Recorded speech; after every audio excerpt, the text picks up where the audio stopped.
According to Business Insider, the marriage rate has dropped 60% since the 1970s. The National Center for Family and Marriage Research at Bowling Green State University found that the descent is even more pronounced for millennials. According to Pew Research Center, just 26% of this generation is married. When they were the age that millennials are now, 36% of Generation X, 48% of baby boomers, and 65% of the members of the silent generation were married. So I want to figure out, why is marriage declining? The Urban Institute claims that the economic recession has been one factor to take marriage off of millennials' minds. Due to increased unemployment and decreased wages, many millennials don't have the economic means to get married or even move out of their parents' homes. Another possible reason for the decline in marriage is the surge of women in the workforce. Before the 1970s, men more than women acted as the breadwinner in marriage. Consequently, women saw marriage as a means of economic stability. In recent years, women have comprised about half of the workforce, which means they are making more money than they once were. Because it is more common for women to work today, the marriage dynamic is changing between a man and a woman. However, this could also be a reason why less millennials are getting married than the members of previous generations at the same age.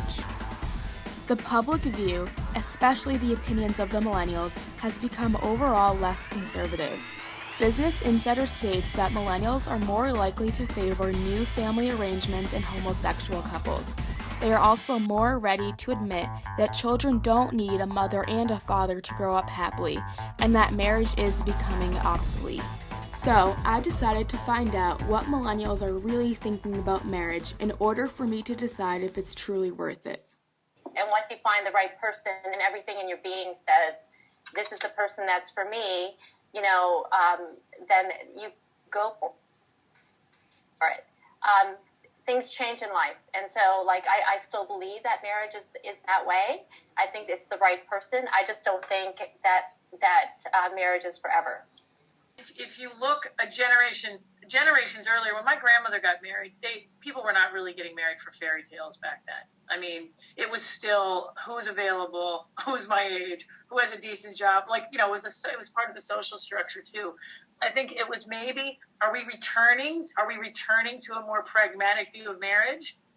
You know what I think the big difference is that in generations it's been more of a very firm part of your life scheme, and it was just assumed. So it was, you do this, or for females, it was, you go to school, you maybe have an initial job, you get married, you have kids, da-da-da. Or as it's morphed a little bit, and I think now it's morphed to a way that marriage isn't necessarily something that is assumed, it's something that's chosen. And so there's more of an emphasis on making sure that you find the right situation. Like for me, it's finding the right situation that makes my life better. So it's not just getting married for the sake of getting married and having that label.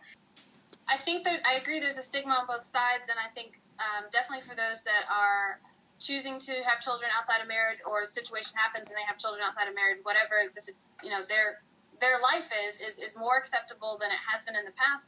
But I also think there's people like me that want to be married and want to have children at some point. And the biggest thing for me is I want to have a child with someone that I want to be the father of my children.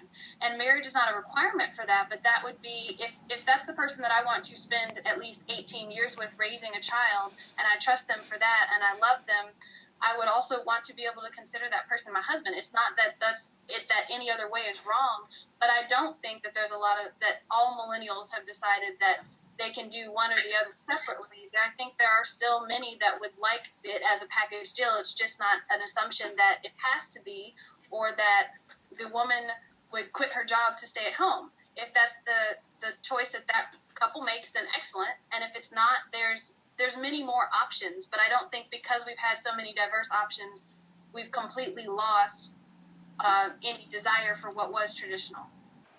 After researching millennials' thoughts on the internet, I surveyed my classmates and friends who were also in this generation. Here are some of their thoughts. I'm not sure humans are meant to be entirely monogamous.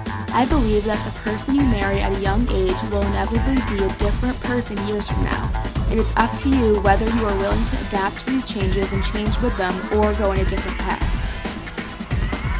I'm not sure if I will get married or not.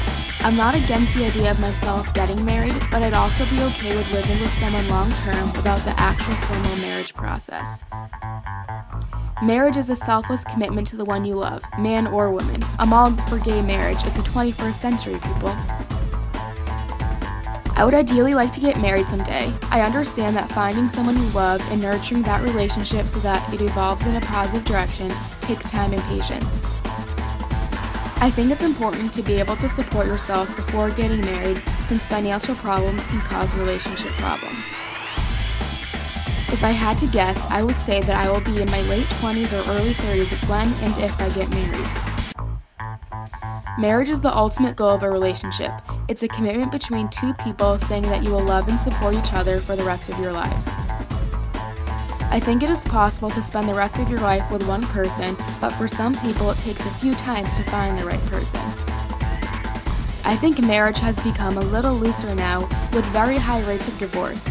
More people in previous generations had the view that marriage is a serious commitment, and now people are turning to divorce more quickly.